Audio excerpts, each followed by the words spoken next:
சர்வ புகழும் புகழ்ச்சியும் எல்லாம் வல்ல அல்லாஹ்க்கு சுப்ஹானஹு வ தஆலாவுக்கே உரித்தாகட்டும்.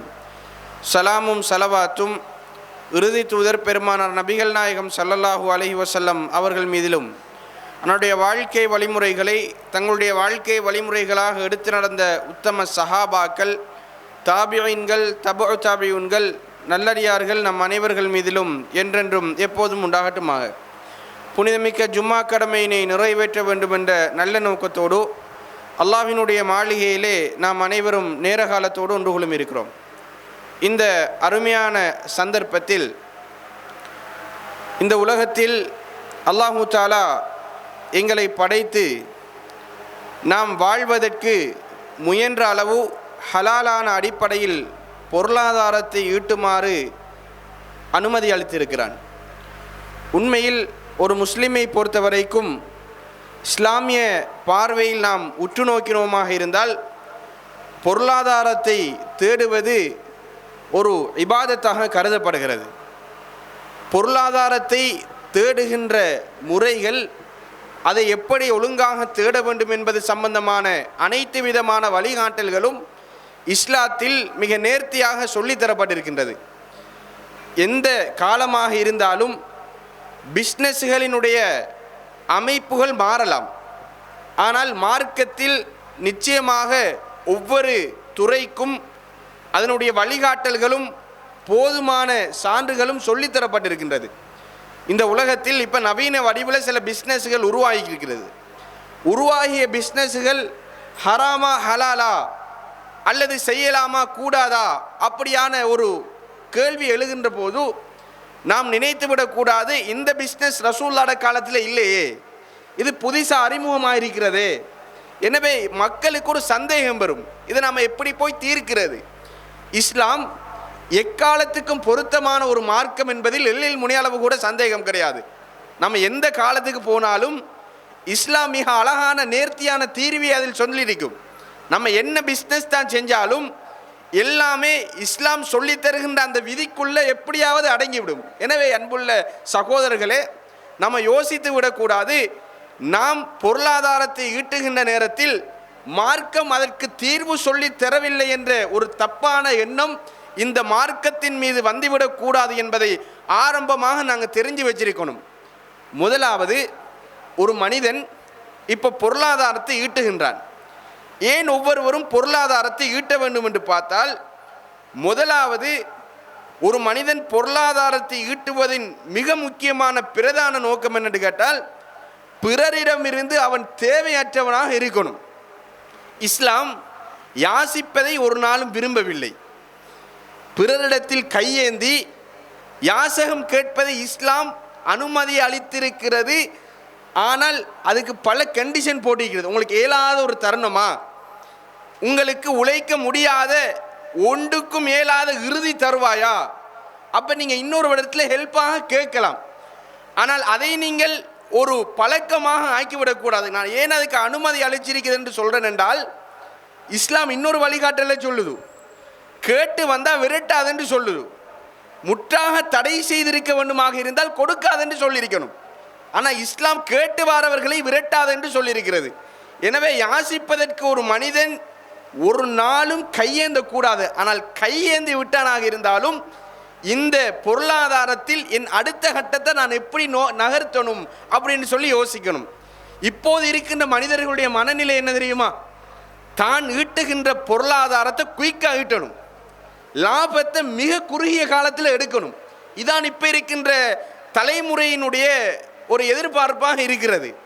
வியாபாரத்தில் வீழ்ந்து விட்டால் எழ முடியாது என்று மனம் உடைந்து போகின்ற ஒரு ஜெனரேஷனை பார்க்கலாம். அவங்க ஹராத்தின் பால் உழைக்கின்ற ஒரு பாதையை நோக்கி நகர்வதை நாங்கள் பார்க்கலாம். ஆனால் சஹாபிய சமுதாயத்தை பொறுத்த வரைக்கும் மிகப்பெரிய வணிகத்தில் துறை போனவர்களாக இருந்தாங்க. அவங்க நல்ல லாபத்தையும் அடைஞ்சிருக்கிறாங்க, பெரும் நஷ்டத்தில் விழுந்தும் இருக்கிறார்கள். ஆனால் அவர்களுடைய அடுத்த கட்ட நகர்வு எப்படி இருந்தது தெரியுமா? அல்லாவின் மீது நம்பிக்கை வைத்து அந்த சமுதாயம் எழுந்தார்கள். அப்துர் ரஹ்மான் இப்னு அவுஃப் ரலியல்லாஹு அன்ஹு மிகப்பெரிய ஒரு வணிகர், வணிகம் சம்பந்தமான மிகப்பெரிய ட்ரிக்ஸ் தெரிஞ்சவர். ஷாம் தேசத்திலிருந்து துணிகளை ஹோல்சேலாக எடுத்துக்கு வந்து மக்கமா நகரில் வியாபாரம் செய்கிற மிகப்பெரிய ஒரு வணிகர் அப்துல் ரஹ்மான் இப்னு அவுஃப் ரலியல்லாஹு அன்ஹு. மிகப்பெரிய ஒரு செல்வந்தராக இருந்தார். ஆனால் ஒரு கட்டத்தில் நஷ்டம் அடைஞ்சார். எப்போ நஷ்டம் அடைஞ்சார்? மக்காவில் இருந்து ரசூல் ஸல்லல்லாஹு அலைஹி வஸல்லம் அவர்களோடு மதீனாவுக்கு ஹிஜ்ரத் போகிறாங்க. போகின்ற சந்தர்ப்பத்தில் மிகப்பெரிய ஒரு லொஸ்டில் அவர் விழுந்தார். அவரோட வீசின கையும் வெறுங்கையுமா தான் போகிறார். எந்த ஒரு காசு பணம் எதுவுமே இல்லை. ரசூல் ஸல்லல்லாஹு அலைஹி வஸல்லம் அவர்கள் மக்காவிலிருந்து போன சில சஹாபாக்களை மதீனாவில் இருந்த ஒரு சில சஹாபாக்களோடு சேர்த்து விடுறாங்க. நீங்கள் இவரை பொறுப்படுங்க, நீங்கள் இவர கஷ்டத்தை பாருங்க அப்படின்னு சொல்லி பொறுப்பெடுக்க விடுறாங்க. அப்துல் ரஹ்மான் இப்னு அவுஃப் ரலியல்லாஹு அன்ஹு அவர்கள் யாரை கையில் மாட்டுறாங்க தெரியுமா? சாத் இப்னு ரபி ரலியல்லாஹு அன்ஹுடைய கையில் மாட்டுறாங்க. அந்த சாத் இப்னு ரபி ரலியல்லாஹு அன்ஹு யாருன்னு கேட்டால் மதீனாவில் மிகப்பெரிய பணக்காரர் அவர் தான். தன்னை பற்றி சொல்லும்போது சொல்கிறார், இன்னி அக்ஸருல் அன்சாரி மாலா, மதீனாவில் மிகப்பெரிய பணக்காரன் நான் தான். இந்த நேரத்தில் லொஸ்டான் ஒரு சகோதரன் வந்திருக்கிறார். அப்துல் ரஹ்மான் இப்னு அவுஃப் ரலியல்லாஹு அன்ஹு மிக மனமுடைஞ்சு போயிருக்கணுமா இல்லையா? இன்றைக்கு வியாபாரத்தில் லொஸ்டான ஊரை விட்டு ஓடுறாங்களா இல்லையா? வியாபாரம் என்று சொன்னால் லாபத்தை மட்டும் காணணும் என்ற ஒரு எத்தனைப்பு சமூகத்தில் இருக்கிறதா இல்லையா? அப்துல் ரஹ்மான் இப்னு அவுஃப் ரலியல்லாஹு அன்ஹு அவர்கள் மதீனாவில் மிக பெரும் செல்வந்தருடைய கையில் மாற்றார். மாட்டிக்கொண்டிருந்த சந்தர்ப்பம் அவர் கேட்கிறார், என்னன்னு கேட்டால், சாத் இப்னு ரபி ரலியல்லாஹு அன்ஹு என்ற பொருளாதாரத்தில் அரவாசம் கொடுத்தார். யோசிச்சு பாருங்க, இந்த அக்கறை பற்றில் மிகப்பெரிய ஒரு பணக்காரர் ஒருவரிடத்தில் சொல்றார், என் பொருளாதாரத்தில் அரவாசம் உங்களுக்கு நான் தாரன் என்று. எவ்வளவு சந்தோஷமாக இருக்கும். மதீனாவில் இருந்த பணக்காரர்கள் சாதாரணமான பணக்காரர்கள் அல்ல. அவர்கள் மிக பெரும் 100-500 தோட்டங்களுக்கு சொந்தக்காரர்களாக சாதாரணமாக இருந்தார்கள். அதை போல பல 100 தோட்டங்கள் இருந்துச்சு. அவர் சொல்றால், என் பொருளாதாரத்தில் அரவாசி தாரேன், என்னிடம் இருக்கின்ற மனைவிகர்கள் ஒரு மனைவியை டிவோர்ஸ் பண்ணி உங்களுக்கு தாரேன், எல்லாத்துலேயும் அரவாசி தாரேன். அப்துல் ரஹ்மான் இப்னு அவுஃப் ரலியல்லாஹு என்ன சொல்லியிருக்கணும்? ஆஹா அப்படியா, தாங்க பொழைச்சி கொண்டிருக்கேன்னு சொல்லியிருக்கணும். என்ன சொன்னார் தெரியுமா? பாரக்கல்லாஹு லக், அல்லாஹ் உங்களுக்கு பரக்கத் செய்யட்டும். துல்லனி அல சூக் என்றார். பஸார் பக்கமாக கொஞ்சம் வழிகாட்டி விடுங்கள் என்றார். உங்களோட பொருளாதாரம் நீங்க தெரிகின்ற எந்த ஒன்று எனக்கு தேவையில்லை, அல்லாஹ் உங்களுக்கு பரக்கத் செய்யட்டும், ஆனால் பஸார் பக்கமாக எனக்கு வழிகாட்டுங்கள் என்றார். போய் பஸாரில் வியாபாரம் பண்ணுகிறார். சீஸும் பால்கட்டையும் லாபமாக ப்ராஃபிட்டாக பெறுகிறார். அதை விற்று விற்று விற்று லைஃப்பில் செட்டில் ஆனார். இந்த சஹாபி தான் உங்களுக்கு தெரிஞ்சிருக்கும். ரசூல் ஸல்லல்லாஹு அலைஹி வஸல்லம் அவர்கள் ஒரு நாள் வந்து கேட்குறாங்க, என்னப்பா அப்துல் ரஹ்மானே விசேஷம் என்னன்னு கேட்குறாங்க. அவர் சொல்கிறார், யார ரசூலல்லாஹ், ஒரு பெண்ணை நான் திருமணம் செய்து கொண்டேன். அப்போ அல்லாஹ்வுடைய தூதர் கேட்குறாங்க, அந்த பெண்ணுக்கு நீ என்ன மகர் கொடுத்தாய் என்று. அப்போ அப்துல் ரஹ்மான் இப்னு அவுஃப் ரலியல்லாஹு அன்ஹு சொல்கிறார்கள், ஒரு ஈத்தம் வித்தளவு தங்கத்தை மகராக கொடுத்தேன். ரசூல் ஸல்லல்லாஹு அலைஹி வஸல்லம் அவர்கள் சொன்னார்கள், பாரக்கல்லாஹு லக், அல்லாஹ் உனக்கு பரக்கத் செய்யட்டும், ஒரு ஆட்டையேனும் அறுத்து வலிமா கொடு என்று சொன்னார்கள். அப்போ வாழ்க்கையில் ஒரு வாலிபனுக்கு இருக்கின்ற ஒரு முதற்கட்ட கனவு என்ன தெரியுமா? நான் தொழிலில் செட்டில் ஆகணும், அதுக்கு பிறகு எனக்கு ஒரு துணையை நான் தேடணும். வியாபாரத்தில் 100% வீழ்ந்து கிடந்து மதீனா தேசத்துக்கு போய் அவரால் எழ முடியும் என்று சொன்னால், பிஸ்னஸில் கொஞ்சம் லொஸ்ட் ஆகிட்டு என்று சொன்னால் நம்முடைய மனநிலை என்ன தெரியுமா? வட்டிக்குள்ளே போகிறதும், எப்படியாவது ஒருத்தனை வீழ்த்தணும் என்று யோசிக்கிறதும், எப்படியாவது பொருளாதாரத்தில் குறுக்கு வழியில் போய் ஹராத்தில் சம்பாதிக்க வேண்டும் என்று யோசிக்கிறதும். இந்த மனநிலை எங்கே? ரசூலுல்லாஹ்வுடைய வளர்ப்பில் வளர்ந்த அந்த சஹாபாக்களுடைய தைரியம் எங்கே? இதை நாங்கள் முதலாவது யோசிக்கணும். எனவே அன்புள்ள சகோதரர்களே, வியாபாரம் என்று வந்துவிட்டால் அதனுடைய அடிப்படை லாபமும் இருக்கும், நட்டமும் இருக்கும். ரெண்டையுமே பொருட்படுத்தாமல் நாங்கள் வியாபாரம் செஞ்சுட்டு போகணும். இந்த அல்லாஹ் குர்ஆனில் ஒரு அடைமொழி சொல்கிறான் வியாபாரத்துக்கு, திஜாரத்துன் தக்ஷௌன கசாதஹா, நீங்கள் நஷ்டம் போய்விடும் என்று சொல்லி பயந்த வியாபாரம் என்று சொல்கிறான். நீங்கள் நஷ்டம் போய்விடும் என்று சொல்லி பயப்படுறீங்களே, அந்த வியாபாரம் அப்படின்னு சொல்லி அல்லாஹ் தஆலா சொல்கிறான். வியாபாரத்தில் நஷ்டமும் இருக்கும், லாபமும் இருக்கும், ரெண்டையுமே பொருந்தி கொள்ளணும். இப்போ அன்புள்ள சகோதரர்களே, நம்முடைய சமுதாயத்தில் நடக்கின்ற அநேகமான பிஸ்னஸ்களை இப்போ நாங்கள் பார்க்கின்ற போது அதில் நாம் பெற வேண்டிய சில படிப்பினைகள் இருக்குது. இப்போ நிறைய பேரிடத்துல அதிகமாக காசு இருக்குது, வெளிநாட்டில் உழைச்சிருப்பார்கள் அல்லது சொத்துக்களை விற்றிருப்பார்கள், அதில் 2-3 கோடி காசு இருக்கும். இவங்க இந்த பொருளாதாரத்தை என்ன செய்யுது? சிலர் அசையா சொத்துக்களை வாங்கி போடுவார்கள். இன்னும் ஒரு சிலர் என்ன செய்வாங்கன்னு கேட்டால், ஒரு பெரிய கம்பெனியில் அதில் இன்வெஸ்ட் பண்ணுவார்கள், அதை முதலீட்டாக போட்டு அதிலிருந்து லாபத்தை பெறுவார்கள். இப்போ இந்த முறையுமே இஸ்லாத்தினுடைய கண்ணோக்கு என்ன என்று பார்த்தோமாக இருந்தால், இப்போ ஒருவர் பிஸ்னஸில் போட முந்தி யோசிக்கணும், நான் போடுகின்ற பிஸ்னஸ் இயல்புல ஹலாலானதா ஹராமானதா, அதை யோசிக்கணும். ஒரு கம்பெனி இருக்கு, அது ஹலாலாக நடக்குதான்னு முதலாவது தெரிஞ்சிருக்கணும். இல்லைன்னு சொன்னால் அதில் அவர் இன்வெஸ்ட் பண்ண முடியாது. என்ற வாரத்தில் அவருக்கும் ஹராத்தில் பங்கு சேரும். எனவே இவர் அந்த கம்பெனி எப்படியான கம்பெனி என்ற ஊர்ஜிதம் செஞ்சு இதில் இவர் அவரை காசை போடுறார். போட்டாராக இருந்தால் அவர் லாபத்திலும் பங்கெடுக்கணும், நஷ்டத்திலும் பங்கெடுக்கணும். இப்போ ஒரு சில நடைமுறைகள் இருக்குன்னு கேட்டால், உங்களுக்கு அனுமானமாக நாங்கள் மாதத்துக்கு 1,00,000 தந்து கொண்டு இருக்கிறோம். உங்களோட அக்கௌண்ட்டுக்கோ லாபமோ நட்டமோ எங்களுக்கு தெரியாது, 1,00,000 வந்து கொண்டு இருக்கும். இப்படி ஒரு சிலர் பெற்றுக்கொண்டிருப்போம். இது கூடாது. அந்த மாதத்துக்கு கணக்கு பார்த்து, அந்த வருஷத்துக்கு கணக்கு பார்த்து எவ்வளவு லாபமாக கிடைக்குதோ, ஒரு மாதத்துக்கு கூட கிடைக்கும், இன்னொரு மாதத்துக்கு கொடையை கிடைக்கும். ரெண்டையுமே அவர் பொருந்தி கொள்ளணும். இது வியாபாரத்தில் மிக முக்கியமான ஒரு அடிப்படைங்கிறத நாங்கள் புரிஞ்சு கொள்ளணும். இன்னொரு விஷயம் என்னென்னு கேட்டால், வியாபாரம் சம்பந்தமாக இஸ்லாம் ஒரு குறுகிய வட்டத்துக்குள், குறுகிய நாட்களுக்குள் நீங்கள் இப்படி வியாபாரம் செய்யணும் என்று சொல்லலை. அல்லாஹ் தஆலா சூரா ஜும்மாவில் சொல்லுகின்ற போது சொல்கிறான், யா ஐயுஹல்லதீன ஆமனு, ஈமான் கொண்ட விசுவாசிகளே, இதா நூதிய லிஸ்ஸலாத்தி மின் யௌமில் ஜும்ஆ, ஜும்மாவுடைய நாளில் உங்களுக்கு தொழுகைக்காக அழைக்கப்பட்டால், ஃபஸ்அவ் இலா திக்ரில்லா, அல்லாவை ஞாபகப்படுத்துவதற்காக நீங்கள் விரைந்து செல்லுங்கள். உங்கள் ஜும்மாவுக்கு அழைக்கப்படுகிறது, அதான் சொல்லப்படுகிறது. அந்த நேரம் நீங்கள் அல்லாவை தியானிப்பதற்காக வேண்டி விரைந்து பள்ளிவாசலுக்கு செல்லுங்கள். வதருல் பை, உங்களுடைய வியாபாரத்தை நீங்கள் விட்டு விடுங்கள். தாலிக்கும் ஹைருன் லக்கும் இன் குன்தும் தஅலமூன், நீங்கள் அறிபவர்களாக இருந்தால் அது உங்களுக்கு மிகச்சிறந்தது என்று அல்லாஹ் தஆலா குர்ஆன்ல சொல்றான். நீங்கள் கோடியில் தான் அந்த டைமில் பிஸ்னஸ் பண்ணினாலும் அந்த வியாபாரத்தில் பரக்கத் கிடைக்காது. நீங்கள் எந்த காட்டும் சொல்ல இயலாது. அந்த டைம் தான் கொஞ்சம் பிஸியான டைம், அல்லது அந்நியர்கள் வார டைம், அந்த டைம் தான், எந்த காரணமும் சொல்ல இயலாது. அல்லாஹ் சொல்றான், உங்களுக்கு இருக்கிற ஒரு கொஞ்ச டைம் அல்லாவை தியானிப்பதற்காக பள்ளிக்கு வாங்க, வியாபாரத்தை விட்டு விடுங்கள். அந்த கொஞ்ச டைம் நீங்கள் வியாபாரத்தை விட்டு ஃபைதா குதியத்தி ஸலாத்து, தொழுகை முடிஞ்சிட்டு என்று சொன்னால், ஃபன்தஷிரு ஃபில் அர்லி வப்தகு மின் ஃபضலில்லாஹ், பூமியில் பறந்து சென்று அல்லாஹ்வுடைய அருள்களை நீங்கள் தேடுங்கள் என்று அல்லாஹ் சொல்றான். வெள்ளிக்கிழமை என்றிட்டு ஜும்மா முடிச்சதுக்கு பின்னாடியும் பள்ளி வாசல்ல உட்கார்ந்து கொண்டு அல்லாஹ்வை தியானிச்சு கொண்டிருக்கேன்னு அல்லாஹ் சொல்லல. அந்த டைமுக்கு பள்ளிக்கு ஓடி வாருங்கள், வந்து தொழுங்கள், அல்லாஹ்வை தியானியுங்கள். முடிஞ்சதற்கு பின்னாடி நீங்கள் பூமியில் பறந்து சென்று அல்லாஹ்வுடைய அருள்களை தேடுங்கள், அப்படி என்பதாக அல்லாஹ் தஆலா குர்ஆன்ல சொல்லுகிறான். எனவே இதில் நாங்கள் கண்ணும் கருத்துமாக இருக்கணும். இப்போ 12:15க்கு ஹுத்பா ஸ்டார்ட் ஆகுது என்று சொன்னால், நம்ம யோசிக்கணும் எத்தனை மணிக்கு நம்மளோட கடையை பூட்டினோம் என்று சொன்னால் நேரத்தோட பள்ளி வாசலுக்கு வரலாம். நான் அது யாருடைய மனசையும் புண்படுத்துவதற்காக சொல்லவில்லை.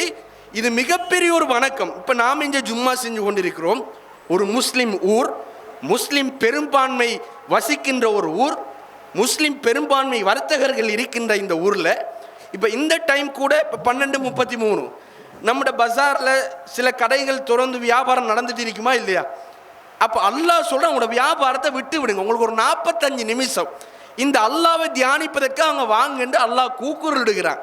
அந்த டைமில் நம்மளுக்கு கடையை பூட்டிட்டு அல்லாவை தியானிப்பதற்காக ஒரு 45 நிமிஷம், ஒரு மணித்தியாலத்தை ஒதுக்க முடியவில்லை என்று சொன்னால் யோசிச்சு பாருங்க, இந்த பிஸ்னஸில் நமக்கு எப்படி பரக்கத்து வர.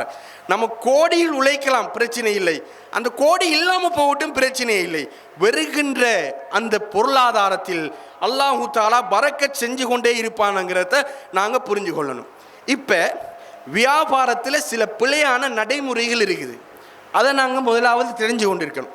இப்போ நிறைய வியாபாரத்தில் மோசடி செய்யக்கூடாது, பொய் சொல்லக்கூடாது, ஏமாற்றக்கூடாது, இதெல்லாம் நமக்கு நிறைய தெரிஞ்ச விஷயம். ஆனால் நம்ம இந்த காலத்தில் படிக்க வேண்டிய சில படிப்பினைகள் இருக்குது. முதலாவது நாங்கள் பார்த்தோமாக இருந்தால், ஒரு வியாபாரி மோசடி செய்யக்கூடாது. தன் வியாபாரத்தில் ஒரு நாளும் அவருடைய உள்ளத்தில் மோசடி என்கின்ற ஒரு கெட்ட பண்பு இருக்கக்கூடாது. ரசூல் ஸல்லல்லாஹு அலைஹி வஸல்லம் அவர்கள் ஒரு நாள் ஒரு சந்தை பக்கமாக போகிறாங்க. அல்லாஹ்வுடைய தூதர் ஸல்லல்லாஹு அலைஹி வஸல்லம் அவர்கள் மர்ர அலா சுப்ரத்தி தஆம், ரசூல் ஸல்லல்லாஹு அலைஹி வஸல்லம் அவர்கள் ஒரு உணவு குவியலை கடந்து செல்கிறார்கள். கடந்து சென்ற ரசூல் ஸல்லல்லாஹு அலைஹி வஸல்லம் அவர்கள் அந்த உணவு குவியலுக்குள்ள கையை போடுறாங்க. திடீரென்று ரசூலுல்லாஹ் ஒரு உணவு குவியல் குமிச்சிருக்குது, போய் கையை போடுறாங்க, உள்ளுக்கு ஈரமாக இருக்கிறது. அப்போ அல்லாஹ்வுடைய தூதர் அந்த உரிமையாளர்கிட்ட கேட்குறாங்க, மாஹாதா யா சாஹிபத்தாம், இந்த உணவின் உரிமையாளரே இது என்னப்பா உள்ளுக்கு ஈரமாக இருக்குது அப்படின்னு சொல்லி கேட்குறாங்க. அப்போது அவர் சொல்லுகிறார், அசாபத் ஹுசமா, மழை பொழிஞ்சிச்சு, அதனால் உள்ளுக்கு ஈரமாக இருக்குது அப்படின்னு சொல்லி சொல்கிறாங்க.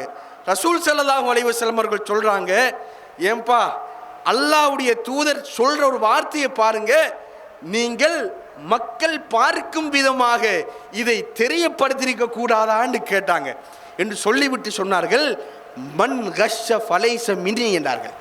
யார் மோசடி செய்கிறார்களோ அவர் என்னை சார்ந்தவர் அல்ல என்று சொன்னார்கள். இப்போ உள்ளுக்கு கையை ஓட்டி பார்த்ததால தான் ரசூலுல்லாஹ்வுக்கு விளங்குது அது ஈரமாக இருக்குதுன்னு சொல்லி. மேலுக்கு நல்லா தான் இருக்குது. இன்றைக்கு இதை நாங்கள் எதில் ஒப்பிட்டு பார்க்கலாம்? இன்றைக்கு பொதுவாக பஜாரில் நாங்கள் போனோம்னு சொன்னால் சில நேரம் இந்த வெங்காயம் சில கொச்சிக்காய்கள் என்ன செய்வாங்கன்னு சொன்னால் மேலே நல்லதை வைப்பாங்க, கீழே அழுக்கான பழுதான 2 நாளைக்கு முந்தி வந்த கொச்சிக்காயெல்லாம் கீழுக்கு வைப்பாங்க, மிளகாயில கீழுக்கு வைப்பாங்க. அள்ளி நிற்கின்ற போது நமக்கு வெளிப்பார்வைக்கு தெரியும் நல்லதாக இருக்கிற போது, அவன் நிற்கும் போது உள்ளுக்கு இருந்து எடுத்து தான் போடுவாங்க. எனவே இந்த வியாபாரம் ஹராம், கூடாது. யாருக்கு நாங்கள் மோசடி செய்யக்கூடாது. அதை மேலோட்டமாக பார்த்தவருக்கு தெரியும் எல்லாமே இந்த குவியல் அப்படி தான் இருக்குமென்னு சொல்லி. இதுக்கு நாங்கள் இப்படி செய்யலாம், அது ரெண்டையும் வகைப்படுத்தி வைக்கலாம். ஒரு வெங்காய குவியல் என்று சொன்னால் 2 நாளைக்கு முந்தி வந்த வெங்காயம் நம்முடைய கடையில் எஞ்சிட்டு அதை ஒரு வேறு சைட்டில் ஒரு குவியலில் வைக்கிறது, இன்றைக்கு வாரத்தை ஒரு குவியலில் வைக்கிறது. சில நேரம் அல்லாஹ் தஆலா அந்த வியாபாரத்தில் பரக்கத் செஞ்சால் அந்த குவியலில் இருக்கிறத வாங்க வைப்பான். இன்றைக்கு ஒருவர் சமைக்கிறதுக்கு சில நேரம் வந்து பார்ப்பார், இதை விட 100 ரூபா குறைய, எனவே இதை நாங்கள் வாங்கினோம்னு சொன்னால் வீட்டை போய் இன்றைக்கு ஆக்கிடலாம், 2-3 நாளைக்கு வைக்கிறது இல்லை அப்படின்னு சொல்லி யோசிக்கிறவர் சில நேரம் இதை விடாது வேகமாக முடிகிறதுக்கு வாய்ப்பு இருக்குது. எனவே நீங்கள் மோசடி செய்யாதீர்கள். இந்த பண்பு அல்லாஹ்வுடைய தூதர் ஸல்லல்லாஹு அலைஹி வஸல்லம் அவர்கள் எச்சரித்த மிக முக்கியமான பண்பு என்கிறத பார்க்கலாம். இன்றைக்கு நிறைய இளைஞர்கள் நம்ம அதிகமாக பொருளாதாரத்தை ஈட்ட வேண்டும் என்ற நோக்கில் தனக்கு ஒரு வாகனம் இருக்க வேண்டும் என்று யோசிப்பாங்க. தப்பு கிடையாது. வாகனம் இருக்கணும் என்று யோசிக்கிறவங்க பெரும்பாலும் ஒரு புது வாகனத்தை எடுக்கிறதுக்கு முதல் ஒரு செகண்ட் ஹேண்டில் இருக்கிற ஒரு வாகனத்தை எடுக்க பார்ப்பாங்க. ஒரு மோட்டர் பைக்குன்னு சொல்லி வைங்க. இந்த ஸ்டிக்கர் விற்கக்கூடிய வியாபாரிகள்கிட்ட நீங்கள் போய் கேட்டிங்கன்னு சொன்னால் அவங்க சொல்லுவாங்க அதில் எவ்வளோ மோசடி சிலது நடக்குதுன்னு சொல்லி. உண்மையிலே சில கரல்களை மறைப்பதற்காக அல்லது ஒரு புதிய வாகனம் என்று காட்டுவதற்காக சில ஸ்டிக்கரை வாங்கி என்ன செய்வாங்கன்னா அதுக்கு மேலே ஒட்டிடுவாங்க. இப்போ வந்தவருக்கு தெரியாது, வெளியில் பொடி பார்ட்ஸ் எல்லாம் நல்லா தான் இருக்கும் சில வாகனங்கள். வந்தவருக்கு எந்த அறிவுமே கிடையாது வாகனம் சம்பந்தமாக. வந்து கேட்பார், இந்த வாகனத்தை எனக்கு தாங்க அப்படின்னு சொல்லி கேட்பார். மேலோட்டமாக பார்த்தாராக இருந்தால் அந்த மாதிரி புது வாகனம் மாதிரி இருக்கும். ஆனால் உண்மையாக உரிமையாளருக்கு தெரியும், நம்ம போன மாதம்தான் இன்ஜின் மாற்றினோம், போன மாதம்தான் இது ஆயில் மாற்றினோம், இது உள்ளுக்கு எவ்வளோ அசட்டையாக இருக்குதுன்னு உரிமையாளருக்கு தெரியும். ஆனால் வாங்குறவர்கிட்ட என்ன சொல்லுவார் தெரியுமா, இதில் எந்த பிழையுமே இல்லை, 100% உங்களுக்கு பார்த்தா தெரியலையான்னு சொல்லி கேட்பார். வாங்குறவரை ஏமாற்றி வாங்கி கொண்டு போய்விடுவார். இது மிகப்பெரிய ஒரு மோசடி சகோதரர்களே. நம்பி ஒரு முஸ்லிமான அடியார் அல்லது ஒரு சகோதரர் அல்லது ஒரு மாற்று மத சகோதரர் வந்து நம்மள்ட்ட பிஸ்னஸில் நம்ம நேர்மையாக நியாயமாக நடப்போம் என்று சொல்லி தான் வாராரு. வந்த டைம் நம்ம இப்படி ஏமாற்றினோமாக இருந்தால் இது அல்லாஹ்வுடைய தூதர் மிக வன்மையாக கண்டித்தது. இன்றைக்கு பரவலாக நீங்கள் எல்லா பிஸ்னஸையும் எடுத்து பாருங்கள், எல்லாத்துலேயும் ஏதோ ஒரு ஓட்டை உடைசல் இருக்கும். அல்லாஹ் அருள் செய்த சில வியாபாரிகள் இன்றைக்கும் இருக்கத்தான் செய்கிறார்கள். அல்லாஹ் அவர்களுக்கு அருள் செய்வானாக. இப்போ முந்தைய ஒரு காலத்தில் நீங்கள் பார்க்கலாம், எங்களுடைய பழையவர்கள் பெரும்பாலும் உண்மை சொல்லி வியாபாரம் செய்யக்கூடியவர்களாக இருந்தாங்க. இப்போ ஒரு ஓடாவி தொழிலாளி என்று வையுங்கள், ஒரு கார்பெண்டர் என்று வையுங்களேன். இப்போ நாம் ஒரு பொருளை செய்வதற்காக ஒரு மேசை அடிக்கிறதுக்கு கொடுக்குற நேரம் அவர்கிட்ட என்ன சொல்கிறோம், முந்தைய ஒரு காலம் இருந்துச்சாம் சொல்லுவார்கள். நம்முடைய வயதுக்கும் அது தெரியாது, நம்முடைய பழையவர்கள் அதை சொன்னார்கள். அதை ஒரு மேசையை கொடுத்தோம்னு சொன்னால் ஒரு 15ஆம் தேதி தர முடியுமான்னு கேட்டால் அவர் என்ன சொல்லுவாராம்னு கேட்டால், இன்ஷா அல்லாஹ் 15ஆம் தேதி உங்களுக்கு இந்த மேசையை தாரன், அல்லாஹ் நாடி 2 நாள் கூடும் அல்லது 2 நாள் குறையும் என்று சொல்லுவாராம். அந்த நம்பிக்கை அடிப்படையில் அப்படி பேசி பழகிட்டாங்க. அவங்க சொன்ன வாக்கு அப்படியே காப்பாற்றி கொண்டு வந்து தருவார்கள். இது ஒரு நேர்மையான வியாபாரியினுடைய அடையாளம். இன்றைக்கு என்ன சொல்ல தெரியுமா? 15ஆம் தேதி அந்த மேசையை திறணும் என்று சொன்னால் இவர் சொல்லுவார் 14ஆம் தேதி உங்களுக்கு தந்துடுவேன் என்று சொன்னால் எப்படியாவது இந்த தனக்கு செய்யவும் இயலாது, இன்னொருத்தாண்ட அதை கொடுக்குற மனப்பாங்கும் கிடையாது. அதுக்கு பிறகு இன்னும் 2 கிழமை போய் அந்த மேசையை வாங்க முடியாத ஒரு துர்ப்பாக்கியமான வியாபாரத்தை, ஏமாற்றி வியாபாரத்தை செஞ்சு கொண்டிருப்போம், பொய் சொல்லி கொண்டிருப்போம். கால் பண்ணினாங்கன்னு சொன்னால் பொய் சொல்லுவோம், யாராவது மரணிச்சேன்னு சொல்லுவோம், அல்லது கால் ஆன்சர் பண்ணாமல் விடுவோம், அல்லது வாங்கினவர் சங்கடப்படுகின்ற அளவுக்கு நடந்து கொள்வோம். மிகப்பெரிய ஒரு முக மலர்ச்சி இல்லாத மாதிரி நடந்து கொள்வோம். எப்பயுமே இஸ்லாம் அழகான சில வழிகாட்டல்களை சொல்லுது. உங்களுக்கு ஒரு கஸ்டமர் வாராராக இருந்தால் அவரை நீங்கள் எப்படி அனுசரிக்கணும், அவரை நீங்கள் ஒரு பொருளை விற்கும்போது நீங்கள் எப்படி அனுசரிச்சிங்களோ அதும்போது அவர் ரிட்டர்ன் சில பழுது கொண்டு வந்தாலும் நீங்கள் எப்படி அனுசரிக்கணும். இப்போ நான் ஒரண்டி என்று சொல்லி ஒரண்டி கரண்டி எல்லாம் இருக்குது. ஒரு பொருளை நம்ம விற்கிறோம், 1 வருஷத்துக்கு ஒரண்டி என்று சொல்லி போய் ஒரு மாதத்தால் அவர் அதை ரிட்டர்ன் கொண்டு வரார், நம்மள்கிட்ட கொண்டு வந்து தரப்போகிறார். நல்லா தெரியும் உட்கார்ந்து கொண்டிருக்கின்ற ஓனருக்கு ஏதோ அதில் ஒரு சிக்கல் ஆகிவிட்டதுண்டு. இப்போ கடையில் நிறைய நியூ கஸ்டமர்ஸ் இருப்பாங்க, நிறைய புது வாடிக்கையாளர்கள் அந்த இடத்துல இருப்பாங்க. இப்போ வருகின்றவரை இவர் எப்படி அனுசரிக்கிறது? அவர் முதலாவது ஆரப்பாகன்னு திருப்பி இயல்புல ஏற்கனவே நம்மளை நம்பி ஒருத்தன் வந்து வாங்கிட்டு போயிருக்கிறான், ஏதோ ஒரு பழுது இருக்குது, அதை நம்ம வாங்கி அவனை இன்முகத்தோடு ஒரு நல்ல வார்த்தையை சொல்லி அனுப்புறதா அல்லது காக்க வச்சு எடுத்தறிஞ்ச மாதிரி பேசுகிறதா? யோசிச்சு பாருங்க. நம்ம வியாபாரம் என்று சொன்னால் வேற மோசடிகள் வேறு அதுகளை தான் நினைச்சு கொண்டிருக்கிறோம், அது வேறொரு பக்கத்தால் போகுது. சின்ன சின்ன பிரச்சனைகள், சில்லறை பிரச்சனைகள் நம் சமுதாயத்தில் இன்னும் அது நீங்காம தான் இருக்குது. எனவே அன்புள்ள சகோதரர்களே, நாம் யோசிக்க வேண்டிய ஒரு விஷயம், நம்மளை போன்று பொருளாதாரத்தை சேகரித்தவன், நம்மளை போன்று கஷ்டப்பட்டு உழைத்தவன், நம்மளிடத்தில் வாடிக்கையோடு நம்பிக்கையாக வந்தவன், இந்த நேரத்தில் அவனுக்கு நல்ல முறையில் நல்ல வார்த்தையை சொல்லி அனுப்பணுங்கிறத புரிஞ்சு கொள்ளணும். இன்னும் ஒரு விஷயம் என்னென்னு கேட்டால், வியாபாரத்தில் இருக்கின்ற ஆக மோசமான ஒரு பண்பு அளவை நிறுவையில் வந்து மோசடி செய்கிறது. இதில் அல்லாஹ் தாலா எச்சரிச்சிய ஒரு குர்ஆன் வசனத்தை இறக்கிறான், ஒரு சூறாவை அல்லாஹ் தாலா எச்சரிச்சு இறக்கிறான், சூரத்துல் முத்தஃபிஃபீன். அல்லாஹ் தாலா ஸ்டார்ட் பண்ணும்போது அதை நாசம் என்று சொல்லி தான் ஸ்டார்ட் பண்ணுறான். வயலுல்லில் முத்தஃபிஃபீன் அல்லாஹ் சொல்கிறான், அளவை நிறுவையில் மோசடி செய்பவர்களுக்கு கேடுதான், வயல் தான். அவன் எப்படிப்பட்டவர்கள் தெரியுமா? அல்லதீன இதத்தாலு அலன்னாசி யஸ்தௌஃபூன், பிறர்களிடத்தில் இருந்து வாங்கும் போது அதை அளந்து நிறுத்தி அழகாக வாங்குவாங்க. ஹோல்சேலில் இவங்க பிஸ்னஸ் பண்ணுறது, ஒரு அரிசென்று வைங்களேன், லொட்டை வாங்க போகிறார்கள் அல்லது மாவண்டு வாங்க போகிறார்கள். அந்த நேரத்தில் ஊரில் சில சில்லறை வியாபாரிகள் இருப்பார்கள். டவுனில் வந்து அவங்க வாங்குகின்ற நேரம் ஒரு 15 கிலோ அரிசின்னு சொன்னால் ஒரு 100 கிராம் கூட போடுங்க, பேக்கில் ஒரு 5 கிராம் போயிடும், நாங்கள் அளந்து நிறுத்தி கொடுக்கணும் அப்படின்னு சொல்லி வாங்குவார்கள்.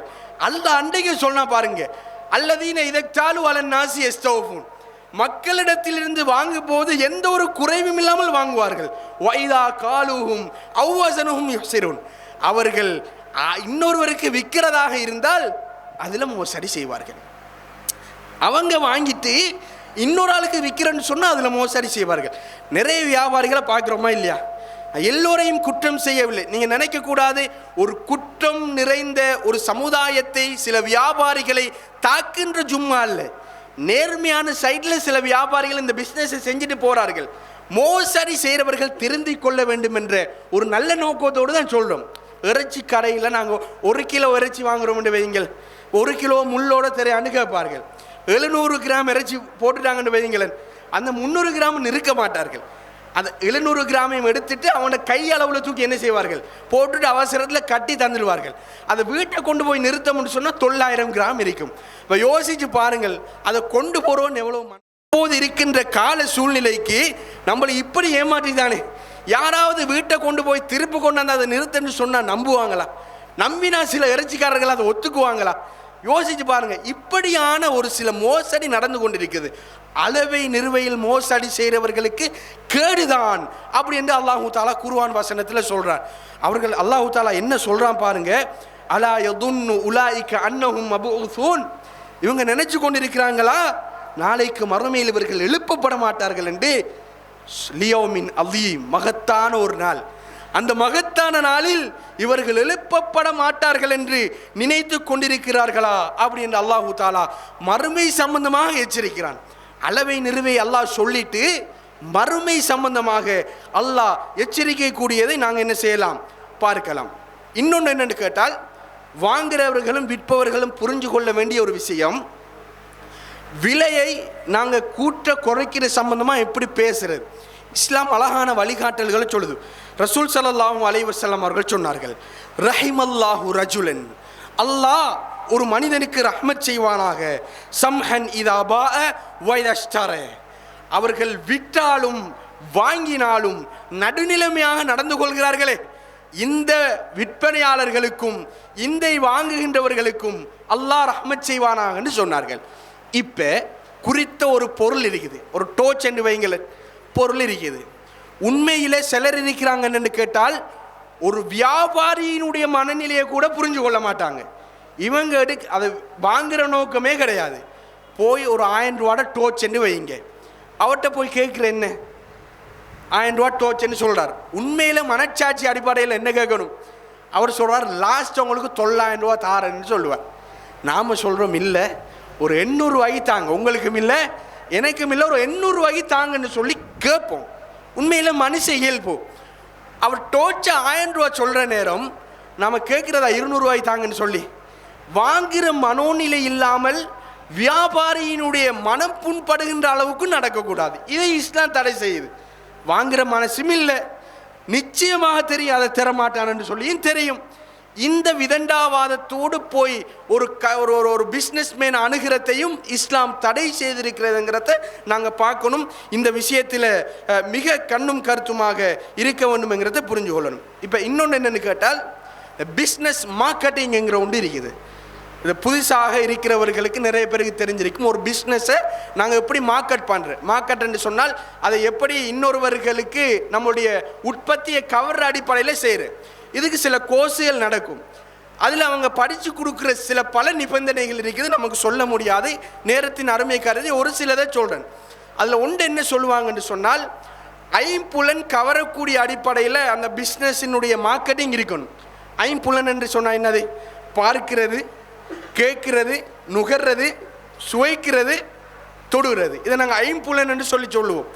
இதை கவரக்கூடிய அடிப்படையில் உங்களோட பிஸ்னஸ் இருக்கணும் அப்படின்னு சொல்லி நாங்கள் வச்சுக்கொள்வோம். இந்த நேரத்தில் இப்போ கேட்டல் இதை எடுத்துக்கொண்டோமாக இருந்தால், இப்போ நம்மளுக்கு ஒரு கடை இருக்கிறது, ஒரு டெக்ஸ்டைல்ஸ் இருக்குது என்று வைங்க, ஒரு உடுப்பு கடை. இப்போ மக்கள் எல்லாம் நீங்கள் பார்க்கலாம், சில விஷயங்களுக்காக விரைஞ்சி வருவாங்க. என்னென்னு கேட்டால், நீங்கள் எல்லா ரோட்லேயும் போகும்போது சில கடையில் மட்டும் பாட்டு போய் கொண்டு இருக்கும். அது என்னென்னு கேட்டால், சில நேரம் எதுவுமே இல்லை என்று சொன்னாலும் போய் ஒரு தரம் அந்த கடையில் போய் பார்த்துட்டு வரணும் அப்படின்னு சொல்ல மாதிரி மனுஷ இயல்பு இருக்கும். ஆனால் ஒரு முஸ்லீம் யோசிக்கணும் என்ன தெரியுமா, இசைக்கு நம்மளுக்கு சம்பந்தமே கிடையாது.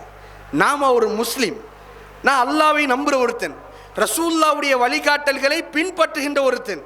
இதில் நான் பிஸ்னஸ் பண்ணுற நேரம் யோசிக்கணும், ஒரு நாளும் என்ற கடையில் இசை ஒழிக்கக்கூடாது. மாறி சிலர் யோசிக்கிறேன்னு கேட்டால், அப்போ கிராட் போட்டா சரியான்னு சொல்லி கேட்பாங்க. சில கடையில் நீங்கள் போய் பார்ப்பீங்க, சில ஹோட்டலில் காலையில் சில நேரம் சத்தத்தை கூட்டி கிராட் போய் கொண்டு இருக்கும்.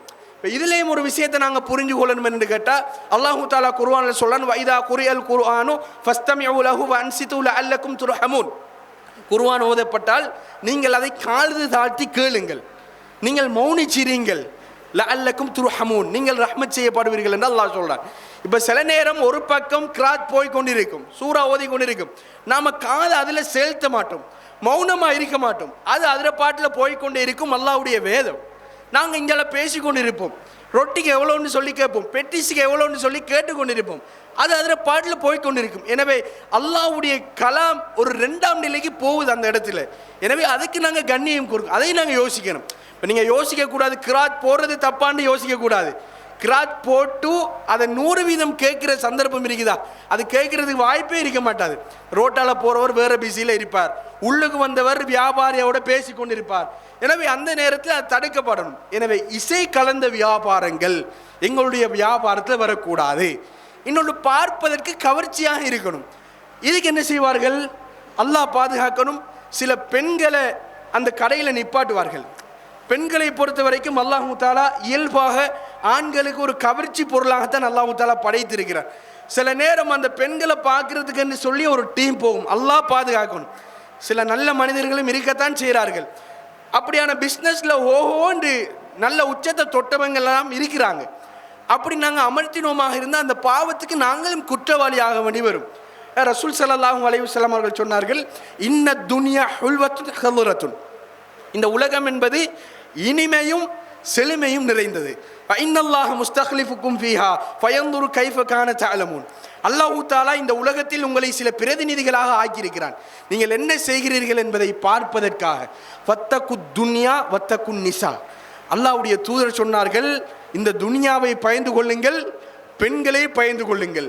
பனு இஸ்ரவேலர்களுடைய காலத்தில் முதலாவது ஃபித்னா உருவானது பெண்களால் அப்படின்னு அல்லாஹ்வுடைய தூதர் ஸல்லல்லாஹு அலைஹி வஸல்லம் அவர்கள் சொன்னார்கள். எனவே ஆண் என்பவன் அவனுக்கு காட்சி பொருளாக பெண் இருக்குமா என்றால் சில நேரம் கவரும் மனுஷன் என்ற அடிப்படையில். எனவே அந்த நாங்கள் எப்படி மாற்றுறது? இப்போ நீங்கள் நினைக்கக்கூடாது இசை கேட்கக்கூடாதுன்னு சொல்கிறீங்க, கண் கவரக்கூடாதுன்னு சொல்கிறீங்க. அப்போ எது செய்யலாம் என்று சொன்னால் இஸ்லாம் அதுக்கு சில வழிகாட்டல்களை சொல்லுது. இப்போ ஆகுமாக்கப்பட்ட சில வோக்கல் சிறுகி, இப்போ எந்த இசையும் இல்லை, மனிதர்களுடைய குரல்களால் மாத்திரம், இசைக்கருவி அல்லாமல் மனிதர்களுடைய குரல்களால் மாத்திரம் மெட்டிசைக்கக்கூடிய சில வோக்கல் சிறுகி. அதே நேரம் பெரிய பெரிய காரிகள் இருக்கிறார்கள், நல்ல கருத்துள்ள சில அரபு பாடல்களை இசை இல்லாமல் படிப்பாங்க. அதை நம்ம போடுறதுல எந்த தப்புமே கிடையாது. கண் கவர் அடிப்படையில் உலகத்தில் இன்றைக்கி எவ்வளவு செய்யலாம். ஒருத்தண்ட கண் கவர் அடிப்படை நீங்கள் பார்க்கலாமா இல்லையா? செயற்கை நீர்வீழ்ச்சி உருவாக்கியிருக்காங்களா இல்லையா? செயற்கையான எத்தனையோ விஷயங்களை செய்கிறாங்களா இல்லையா? நம்மளோட கடையை டெக்கரேட் பண்ணுறேன்னு சொன்னால் எப்படி கண் கவர் அடிப்படையில் செய்யலாம், அதுக்கு இஸ்லாம் அனுமதிக்குது. ஆனால் மார்க்கம் தடை செஞ்ச அடிப்படை அதில் இருக்கக்கூடாது. எனவே பிஸ்னஸை நாங்கள் ப்ரொமோட் பண்ணுகிற நேரம், மார்க்கெட்டிங் செய்கிற நேரம் அல்லாஹ்வை பயந்து நாங்கள் அதை மார்க்கெட்டிங் செய்யணும், அல்லாஹ் பாதுகாக்கணும். அதில் எந்த ஒரு ஹராமும் நம்மளோட உடம்புல கலந்து விடக்கூடாது. யோசிச்சு பாருங்க, இன்றைக்கு சிலருக்கு தெரியும் நான் செய்கிற தொழில் ஹலாலா ஹராமான்னு நிறைய பேருக்கு தெரியும். ஒரு சிலருடைய தொழில் என்னென்னு கேட்டால் வாயே தொடக்க மாட்டாங்க. ஒரு சிலருக்கு தன்னை மனைவி கூட தெரியும் ஹஸ்பண்ட் என்ன தொழில் செய்கிறாருன்னு சொல்லி. ஆனால் என்ன யோசிப்பாங்க தெரியுமா? ஏதாவது ரூட்டில் நம்ம இதை ஹலாலாக்க பார்க்கலாமான்னு சொல்லி யோசிப்பாங்க. ஏதாவது ஒரு ஃபத்வா கிடைக்காதா? பிஸ்னஸை பொறுத்த வரைக்கும் அன்புள்ளவர்களே, அதில் அட்ஜஸ்ட்மெண்ட் கிடையாது. மார்க்கத்தில் ஒரு சில விஷயம் இருக்குது, அதில் அட்ஜஸ்ட் பண்ணலாம். ஒரு சிலர் சொல்லுவாங்க மார்க்கம் என்றாலே அட்ஜஸ்ட்மெண்ட்டே கிடையாது, வெட்டொண்டு துண்டு ரெண்டுன்னு சொல்லுவாங்க. அப்படி அல்ல மார்க்கம். எப்படி ஹராமான ஒரு நிலை வந்தாலும் சில சந்தர்ப்பத்தில் மார்க்கம் அட்ஜஸ்ட் பண்ண சொல்லுது. உதாரணத்துக்கு சொல்கிறேனே, இப்போ ஒரு பெண் ஆகுமாகாத ஒரு அந்நிய பெண், அவரை போய் தொடுறது ஹலாலா ஹராமா? அது ஹராம். இயல்புல ஒரு பெண்ணை, அல்லாஹ் அனுமதிக்காத ஒரு பெண்ணை நான் போய் தொடுறேன்னு சொன்னால் அது ஹராம். ஆனால் நான் வீதியில் போய் கொண்டு இருக்கிறோம், ஆக்சிடென்ட் ஆகி குட்டுயிரும் குலையுயிருமாக ஒரு பெண் இருக்கிறாள். அந்த நேரம் இஸ்லாம் சொல்லுது ஹராம் தடையாது, நீ போய் தூக்கு அந்த பெண்ணு. இந்த நேரம் இஸ்லாம் ஹராத்தை அட்ஜஸ்ட் பண்ணுது. நிறைய பேர் செஞ்ச ஒரு தவறு, அல்லாஹ் பாதுகாக்க வேண்டும், செஞ்சவங்க தௌபா செய்வோம். இனி இருப்பவர்கள் அந்த பாவத்தில் போய் விழாமல் இருப்போம். அந்த கம்பெனிக்கு நாங்கள் சேர போகிறோமாக இருந்தால் இங்கே இருந்து நம்ம அதுக்கு எக்ஸ்பீரியன்ஸ் போடுறது. என்ன எக்ஸ்பீரியன்ஸ்? இப்போ நான் இப்போ தான் ஒரு ஒரு ஜாப் ஒரு படிப்பை முடிச்சிருக்கிறேன். இப்போ நான் ஒரு எக்ஸ்பீரியன்ஸ் போகிறேன்னு சொன்னால் நான் இந்த கம்பெனியில் 3 வருஷம் 4 வருஷம் வேலை செஞ்சுருக்கிறேன். இப்போ அவனுக்கு தெரியுமா சவுதியில் இருக்கிறவனுக்கு இவர் எங்கே வேலை செஞ்சார் என்ன செஞ்சாரண்டு? அவன் டாக்குமெண்ட்ஸை மட்டும்தான் ப்ரூஃப் பார்ப்பான். அப்போ அவன் என்ன செய்வான்னு சொன்னால் ஓகே நல்ல எக்ஸ்பீரியன்ஸ் உள்ள ஒருவர், எனவே அவன் அதை அக்செப்ட் பண்ணுவான். உண்மையிலே ஒருத்தர் வேலை தெரிஞ்ச ஒருத்தர் 1 வருடம் வேலை செஞ்சுட்டு உண்மையான எக்ஸ்பீரியன்ஸோட போய் உட்கார்ந்து கொண்டிருப்பார். 2 பேரையும் வச்சு நிறுத்து பார்ப்பான் அவன். இவர் 4 வருஷம் வேலை செஞ்சிருக்கிறார், இவர் 1 வருஷம் வேலை செஞ்சிருக்கிறார். 2 பேரில் ஒரு ஆளை தட்டிட்டு இன்னொரு ஆளை எடுப்பார். அப்போ இந்த நேரத்தில் நாங்கள் 2 விஷயத்தை விடுறோம். முதலாவது என்னென்னு கேட்டால், ஒருத்தனை நாம் பொய் சொல்லி வீழ்த்துகிறோம், இன்னொரு கம்பெனிக்கு நாங்கள் மோசடி செய்கிறோம். நம்மளை நம்பித்தான் அவன் உள்வாங்கி எடுக்கிறான். எனவே இதால் நாம் பணம் ஈட்டினோமாக இருந்தால் யோசிக்கணும், ஒரு டீமை ஏமாற்றி தான் நம்ம பணம் சம்பாதிக்கிறோம். எனவே இதை நாங்கள் தவிர்ந்து கொள்ளணும். இதில் பல கேள்விகளை கேட்பார்கள், பல ஃபத்வா வந்ததாக சொல்கிறார்கள். அன்புள்ளவர்களே, அதெல்லாம் ஆரோக்கியமானதல்ல. அன்றைக்கு ஒரு சகோதரர் சொல்கிறார், நான் ஒரு ஃபத்வா கேள்விப்பட்ட மௌலவி, இது நீங்கள் சரியாண்டு பாருங்கண்டு. இப்போ நம்ம பொய் சொல்லித்தான் எக்ஸ்பீரியன்ஸ் அடித்து ஒரு ஜொப் எடுத்துட்டோம்னு சொன்னால், முதல் வார சம்பளத்தில் ஒரு மாட்டையோ ஆட்டையோ அறுத்து கொடுத்தால் அது கழிஞ்சிருமென்னு சொல்லி எனக்கு ஒரு மௌலவி சொன்னார். இது சரியானு கேட்டார். எனவே அன்புள்ள சகோதரர்களே, அப்படியெல்லாம் கிடையாது.